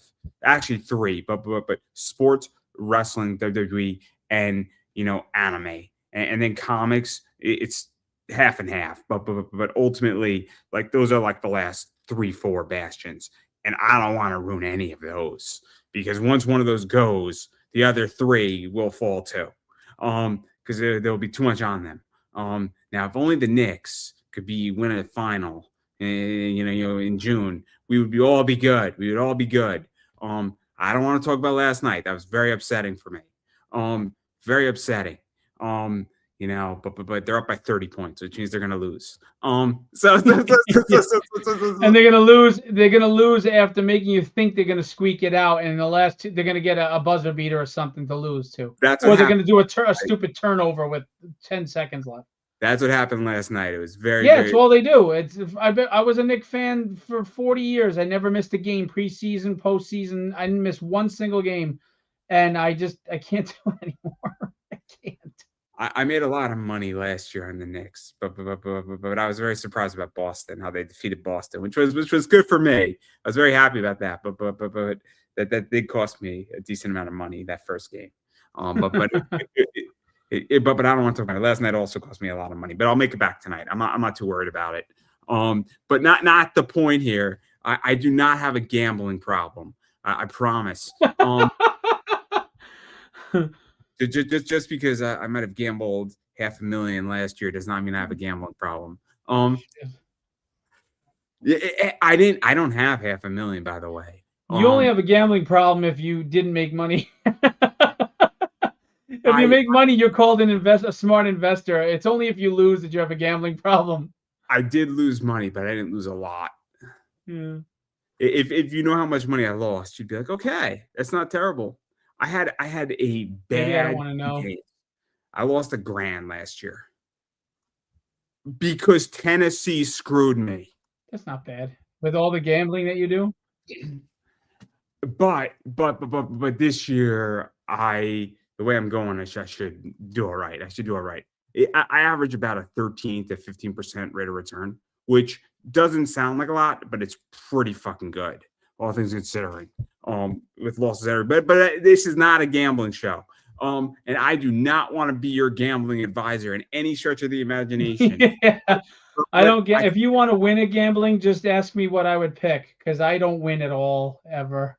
You do the opposite what I say, you'll make a ton of money. Well, if we all knew you had to pick the Seahawks because when your quarterback is getting a pain injecting shot into their throwing shoulder, you don't get one preemptively. That's all I'm gonna say. You don't get one preemptively for that. Okay, so we all knew how that. But I can tell you for one thing, that first half I was sweating bullets. It was, and I'll just say this: I like it. Everybody on Facebook was talking about the halftime show, and I'm like, guys, I don't think you understand. I wasn't worried about the halftime show at all. 9 points going into the third quarter. I had a very different problem than Bad Bunny. I promise you, I had a very different problem. I'm like, I might lose a lot of money right now, and very unpleasant, very unpleasant. So, what was it? 5 field goals? Just never again. Never again. I'll take Bad Bunny every Super Bowl to never have a game like that again. Everyone. And but I digress. I do want to give you a chance to promote yourself. So obviously, where can people find you, support you, check you out? Obviously, check out your publisher. I put the link in the description down below. And then anywhere else where you are, I guess, active, because you got some Kickstarter stuff coming, you got some other stuff coming. There's things that you can't talk about. I'm not going to press you on, but you don't have to answer those. But you got some stuff coming. I know that. So but where can people be informed? So my OnlyFans page is no, I'm just kidding. So if you go to www.philbodistribution.com, that's PHILBO distribution.com, the public can see the current catalog. I encourage you to go because as a consumer of comics, you may see books you really like, and you can go tell your local comic shop to sign up an account with Philbo if they don't have one already, and order comics through us. You might see your favorite publishers there. We got, like I said, we've got Pocket Jack Comics, so we got a lot of people there, over 70 publishers. As far as me, because Facebook buries business pages, if you just go to Phil Russertt or Phillip Russertt, I forget which one it is, but in my name on Facebook, that's usually where I do most of my announcements and my engagement, and I get a lot of engagement. I do have a Philbo distribution and a Philbo publishing page that you're welcome to sign up to. And on Instagram, also Philbo_publishing or Phil Russertt, where you can see stuff going on. I have the New York Fan Fair in April. If you want to come check it out, I have Hot Flips, which is a local show here who has Jim Starlin coming to see with us on next Tuesday. I have a Kickstarter coming up in May for Papa 2. Papa, long story short, is the story of a Vietnam vet who his family, his granddaughter is abducted by a mafia boss, and this old man has to deal with the Yakuza and the Italian mafia and find a way to get his granddaughter safely back. But the end of issue 1 has a surprise twist that nobody has seen coming yet. No one. So what I would tell you is, if you sign up for the campaign, I will give you the free PDF of issue 1 to check it out so you know if you want to buy issue 2 or not. I believe in the story that much that I will give you the first issue free PDF if you just sign up. No obligation to pledge, just sign up. And that's on Kickstarter from me. We have a bunch of other titles coming out, and Tragedy, of course, is in stores across the world. Tragedy has been reviewed really well by Chuck Dixon, Peter David, and Howard Mackey. Peter David, rest in peace. And it's got covers from Will Spertasio, Bill Sienkiewicz, Chris Picciolo, David Mack, Tyler Kirkham, a lot of big names. So you got the best of both worlds, excellent art and solid storytelling. I've been told Tragedy is written like an 80s book and drawn like a 90s book. To me, that's the greatest compliment I could get. So, but I'm not going to tell you how good the book is. That's for you to decide, but you got to buy it to find out. So that's all I'll say about that. And then we have some big announcements coming down the pipeline. We just haven't signed on the dotted line yet. But you mentioned wrestling, so you might be interested in some of the things we're going to be doing in the future. And just keep up to date. I just want everybody to know this. Philbo Distribution is David against the Goliath right now. But I got one hell of a slingshot. Well, that's awesome. I love it. I love it. I love underdogs. I love underdogs. I love when underdogs march down. I love it. I love it. And so I always root for the underdog, unless they're the Seahawks, and then in that case, yeah. But or the Knicks, depending on what's going on. But I don't consider a negative 135 to be a super favorite. I consider it to be an even fight. But anyway, again, not a gambling podcast here. If DraftKings was my sponsor, which they really should be, but I digress there. But as all jokes aside, I've been saying this for a while, is that you got to support what people are doing. What that means is that if somebody has a book in their store, you got to buy it there. If they got a Kickstarter, you got to back their Kickstarter. Obviously, you have a distribution publishing company. Definitely there's that way to support. Join if you're a creator, or submit if you're a creator, or tell your local comic shop, or if you are a comic shop, order books and set up an account. A long way to go. Those are massive things, as well as just follow people on social media goes a long way. And then, since this is my show, I would like to promote myself. Obviously, I am Pop Anime Comics on Twitter/X. I am right now calm on that because football is over, and I am very creative over about 19 weeks of putting words together when the refs are wrong. So right now, my Twitter is peaceful. Come August, so a lot. What'd you say? The refs are wrong a lot. So. Yes, they are. So I am very creative. Let's just say that if I'm to create a comic book, it will be the refs are wrong, and it will just be a bunch of tweets. And it will be some of the greatest writing that has ever been made on Twitter. But anyway, my Twitter, I post stuff up there, cute cat videos, stuff like that. Instagram is Pop Anime Comics. Again, same deal. I just post comic stuff up there, interview stuff up there. Pop Anime Comics on Facebook. It is also, just some cool stuff there. YouTube is a really big deal for me. I am really almost exclusively on YouTube for the most part. I have a nice big YouTube community page, post a lot of stuff up there of just cool pop culture stuff, news, things like that, as well as I have over 1,200 interviews, over 2,000 videos, a lot of content. Every day I'm posting something up there of a piece of content, interview I did, old school interview I did. So, I cannot promise you'll get smarter by watching my YouTube channel, but I can promise you'll be entertained in some fashion. A lot of cool stuff there. I've done everything. As far as interviews, from crypto to porn stars, you name it, and everything in between. And if you don't think I've done it, I have, as far as interviews go. So definitely check that out.